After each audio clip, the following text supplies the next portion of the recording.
अस्सलाम वालेकुम स्टूडेंट्स। आज हमारा लेक्चर नंबर 4 है, जो कि हम 5वां चैप्टर पढ़ रहे हैं अपनी फर्स्ट ईयर की बुक का, और हमारे चैप्टर का नाम है एटॉमिक स्ट्रक्चर।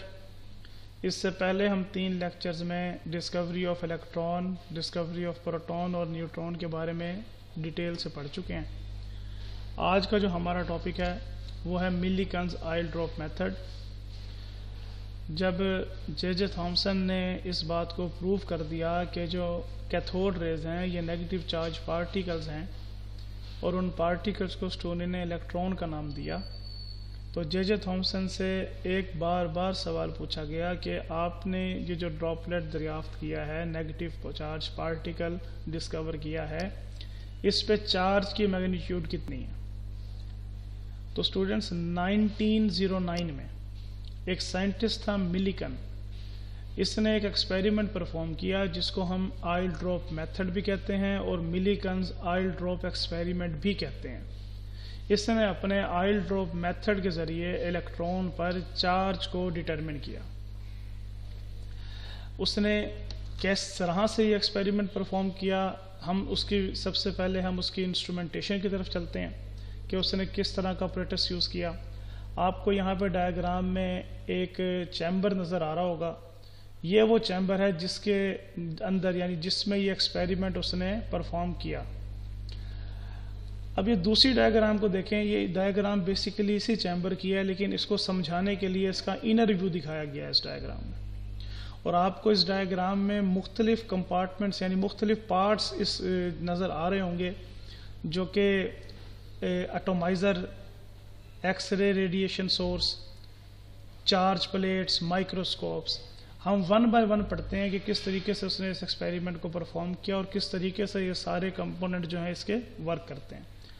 तो स्टूडेंट सबसे पहले हम बात कर लेते हैं कि ये जो सिलेंडर है, ये जो बॉक्स है, ये किस चीज़ का बना हुआ है। ये एक मेटालिक चैम्बर है, और इस मेटालिक चैम्बर के अंदर मिलीकन ने एयर को फिल कर दिया, और एयर का प्रेशर उसने एडजस्ट किया with the help of vacuum pump. यानी मेटालिक चैम्बर के अंदर एयर फिल कर दी और एयर के प्रेशर को वैक्यूम पंप की मदद से एडजस्ट किया। अब आपको ना इस चैम्बर के अंदर 2 प्लेट्स नज़र आ रही होंगी, एक नेगेटिव प्लेट और एक पॉजिटिव प्लेट। अब इसने 2 इलेक्ट्रोड लिए, एक को ए का नाम दिया, एक को ए डैश कह रहे हैं।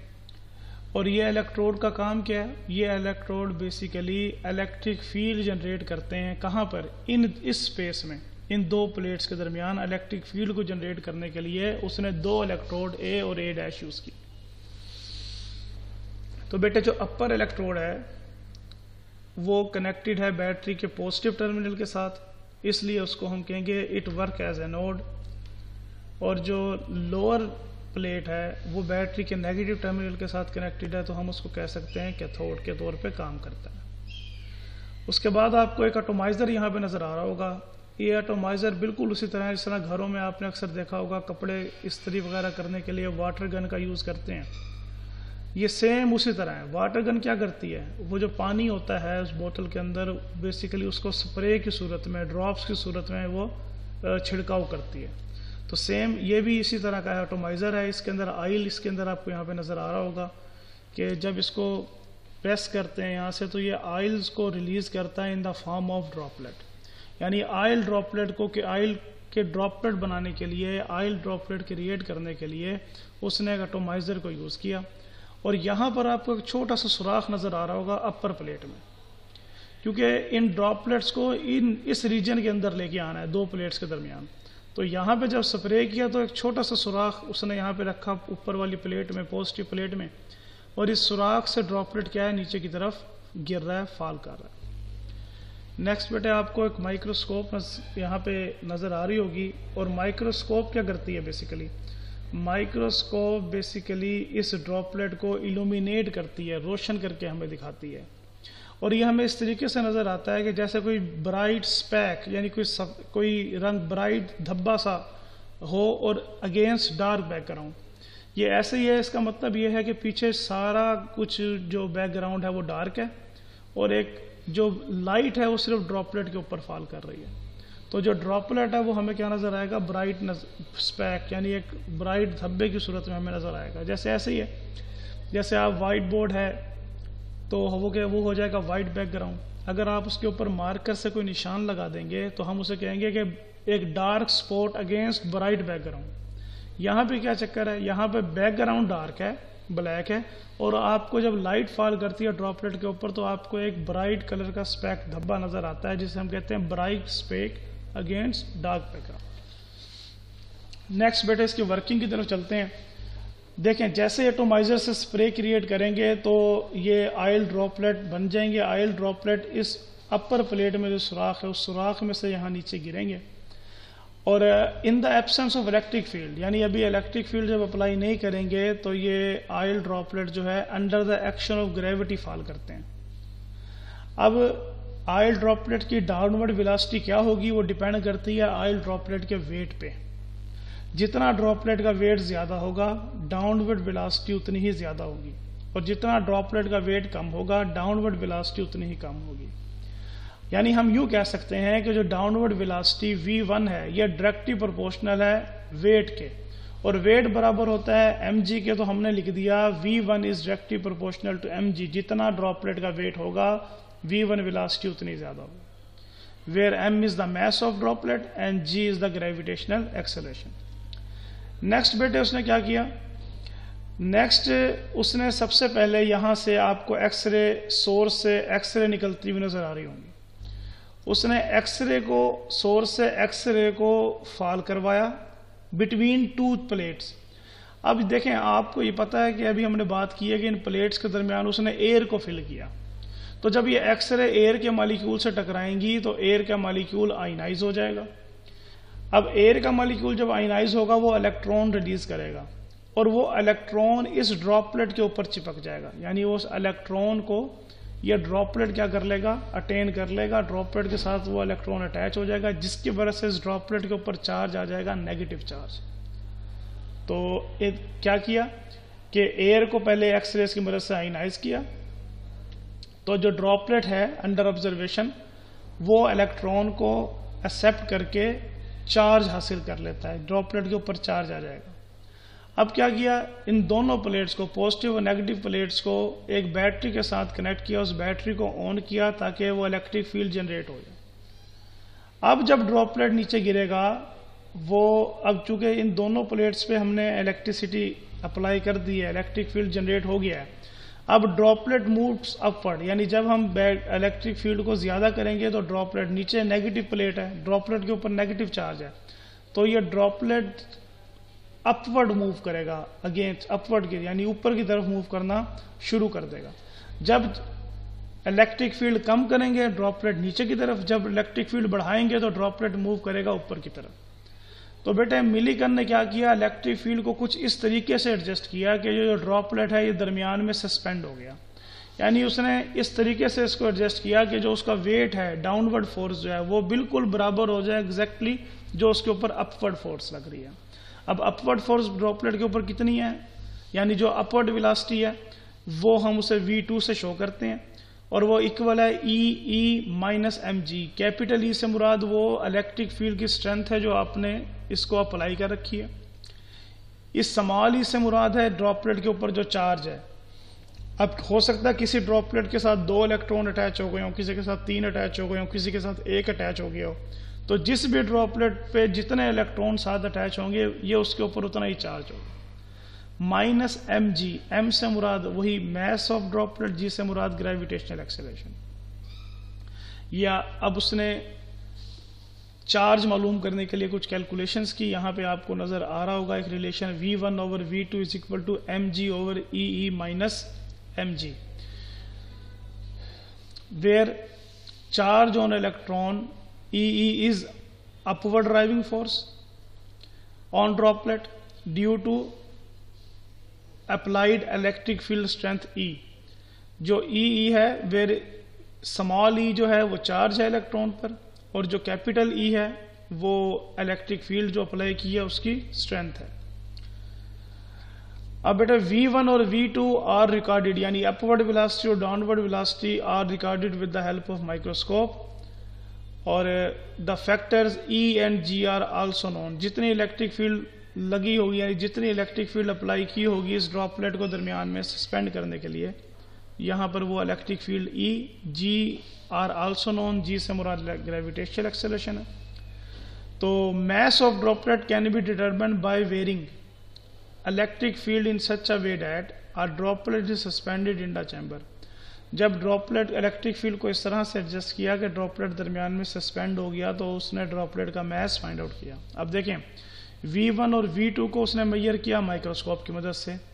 मैस M से मुराद मैस ऑफ ड्रॉपलेट, G से मुराद ग्रेविटेशनल एक्सेलरेशन, E से मुराद वो इलेक्ट्रिक फील्ड स्ट्रेंथ जो ड्रॉपलेट को रिक्वायर्ड होगी सस्पेंड करने के लिए, और E से मुराद है चार्ज ऑन इलेक्ट्रॉन। तो बेटे यहाँ से M, G, V1 और V2 अगर हमें मालूम हो और E अगर हमें मालूम हो, तो हम यहाँ से इस इक्वेशन की मदद से चार्ज ऑन इलेक्ट्रॉन क्या कर सकते हैं, मालूम कर सकते हैं। नेक्स्ट बेटे हमने इससे क्या कंक्लूजन मिलिकन ने जो निकाला वो ये था कि by changing strength of electric field and found that the charge on droplet was different. Millikan ने फाइंड किया कि जो हर ड्रॉपलेट के ऊपर चार्ज था वो क्या था, डिफरेंट था। The smallest charge on the droplet, जो कम से कम चार्ज मिलिकन ने फाइंड आउट किया, वो उसने कहा the smallest charge on droplet is the charge on one electron. मसलन जब उसने चार्ज फाइंड आउट किया ना, यानी डिफरेंट ड्रॉपलेट्स के ऊपर चार्ज फाइंड आउट किया, तो उसने देखा किसी ड्रॉपलेट के ऊपर चार्ज था, जो सबसे कम चार्ज उसने फाइंड आउट किया वो था 1.59 इंटू 10⁻⁻19, और जो सबसे कम था वो ये 1.59 इंटू 10⁻⁻19 था। बाकी जो उसने ड्रॉपलेट के ऊपर चार्ज फाइंड आउट किया वो इसका मल्टीपल था, यानी जिस ड्रॉपलेट ने 2 इलेक्ट्रॉन कैप्चर किए होंगे उसके ऊपर चार्ज होगा 2 मल्टीप्लाई बाय 1.59 इंटू 10⁻⁻19। जिसने 3 इलेक्ट्रॉन कैप्चर किए होंगे उस पर 1.59 इंटू 10⁻⁻19। तो उसने देखा कि जब उसने बहुत सारे नंबर ऑफ ड्रॉपलेट के ऊपर चार्ज फाइंड आउट किया, तो उन तमाम ड्रॉपलेट्स के ऊपर जो सबसे कम चार्ज उसने फाइंड आउट किया वो 1.59 इंटू 10⁻⁻19 था, जिसे उसने चार्ज ऑन वन इलेक्ट्रॉन का नाम दिया, which is very close to recent value. अब जो मॉडर्न वैल्यूज़ है वो हमें बताती है कि जो इलेक्ट्रॉन पे चार्ज होता है वो 1.60 इंटू 10⁻⁻19 कूलम्स होता है। तो बेटे ये देखें 1.59, हम इसको 1.6 भी राउंड ऑफ करके लिख सकते हैं। तो स्मॉलेस्ट चार्ज जो मिलिकन ने फाइंड आउट किया और जो रिसेंट वैल्यू है वो करीब तरीन है, जो ये शो करती है कि जो मिलिकन ने चार्ज फाइंड आउट किया वो एग्जैक्टली एज इट इज़ बिल्कुल करेक्ट था। द अदर ड्रॉप, अच्छा ये वही बात है, the other droplet having more than 1 electron have double और triple amount of this charge, यानी जिन ड्रॉपलेट ने 2 या 3 इलेक्ट्रॉन कैप्चर किए उनके ऊपर अमाउंट या इसका डबल होगी या उनके ऊपर चार्ज इसका ट्रिपल होगा। और ये स्मॉलेस्ट चार्ज है 1.59 इंटू 10⁻⁻19 जो अब तक मेजर किया गया है। अब जब charge on electron find out कर लिया मिलिकन ने, तो इसकी मदद से हम मैस ऑफ इलेक्ट्रॉन निकाल सकते हैं। कैसे? हमें पता है E over M value of electron जो है वो 1.758 इंटू 10⁻11 कूलम्स पर किलोग्राम होती है। E यहाँ पे हमने चार्ज की वैल्यू पुट की 1.60 इंटू 10⁻⁻19, मैस हमने मालूम करना है, और E ओवर M वैल्यू हमें पता है कि ये इसके बराबर है। यहाँ से बेटे मैस को यहाँ ले जाएं, यहाँ डिवाइड हो रहा है तो यहाँ जाके मल्टीप्लाई होगा, और E ओवर M वैल्यू को इधर लाएं, यहाँ मल्टीप्लाई हो रही है तो यहाँ के डिवाइड हो जाएगी। तो mass of electron is equal to charge divided by ये E ओवर M वैल्यू। तो बेटे जब इसको सॉल्व करते हैं तो हमारे पास मैस आता है इलेक्ट्रॉन का 9.1 इंटू 10⁻31 किलोग्राम। बेटा यहाँ पर नेक्स्ट एक समरी है जो हमने पिछले 3 टॉपिक्स पढ़े हैं उसकी, कि पार्टिकल यहाँ पे प्रोटॉन चार्ज 1.60 इंटू 10⁻19। देखें इलेक्ट्रॉन पे और प्रोटॉन पे चार्ज तो बराबर होता है, तो जितना चार्ज इलेक्ट्रॉन पे होगा इसका मतलब है प्रोटॉन पे चार्ज भी उसके बराबर होगा, लेकिन ऑपोजिट। रिलेटिव चार्ज हम इसको +1 कह देते हैं। बेटे mass of proton 1.6 into 10⁻27 kilogram और मैस 1.73। न्यूट्रॉन पे कोई चार्ज नहीं होता तो रिलेटिव चार्ज भी 0 होगा। ये न्यूट्रॉन का मैस 1.67 इंटू 10⁻27, ये इसका relative mass of neutron 1.0087। Similarly electron के ऊपर charge -1.6 into 10⁻⁻19, relative charge -1, mass 9.1 into 10⁻⁻31, और इसके ऊपर चार्ज जो होगा वो मैस जो होगा इसका AMU में 5.4 इंटू 10⁻⁻4 AMU।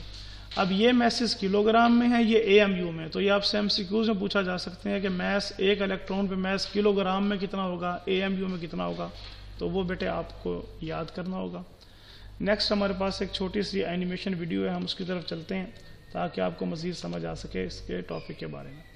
ये आपको मेटालिक चैम्बर नज़र आ रहा है और इस चैम्बर में ये एटोमाइज़र है, ये पॉजिटिव प्लेट है, यहाँ पे आपको दरमियान में छोटा सुराख नज़र आ रहा होगा। एटोमाइज़र की मदद से ड्रॉपलेट क्रिएट हुए और ड्रॉपलेट सुराख में से नीचे गिर रहे हैं। जैसे यहाँ पहुँचते हैं ये एक्सरे यहाँ से आपको नज़र आएंगी। एक्सरे की मदद से ड्रॉपलेट को, एयर को आयनाइज किया और ड्रॉपलेट जो है उसके ऊपर चार्ज आ गया माइनस चार्ज। ये बेटे माइक्रोस्कोप है जिसकी मदद से हम ड्रॉपलेट को गिरते हुए देख सकते हैं कि जब ड्रॉपलेट नीचे गिर रहा है in the action of gravity. जब वोल्टेज ऑफ होता है तो ये in the action of gravitation force नीचे गिरते हैं, और जब वोल्टेज ऑन कर देते हैं तो देखें इनकी स्पीड स्लो डाउन हो गई है। उसकी वजह यह है कि नीचे नेगेटिव प्लेट लगी हुई है, तो जब आप वोल्टेज मज़ीद बढ़ाएंगे तो ये ड्रॉपलेट अपवर्ड मूव करना शुरू कर देंगे। तो मिलिकन ने क्या किया, इसको इस तरीके से एडजस्ट किया वोल्टेज को कि अपवर्ड फोर्स और डाउनवर्ड फोर्स को बराबर किया और ड्रॉपलेट को दरमियान में सस्पेंड कर दिया, और उसने जो फिर चार्ज फाइंड आउट किया वो 1.6 इंटू 10⁻⁻19 कूलम चार्ज। शुक्रिया बेटे, आपको उम्मीद है कि समझ में ये लेक्चर आ गया होगा। आप इंशाल्लाह कल हम जूम पे डिस्कशन क्लास में मज़ीद इसके बारे में बात करेंगे। शुक्रिया, अल्लाह हाफ़िज़।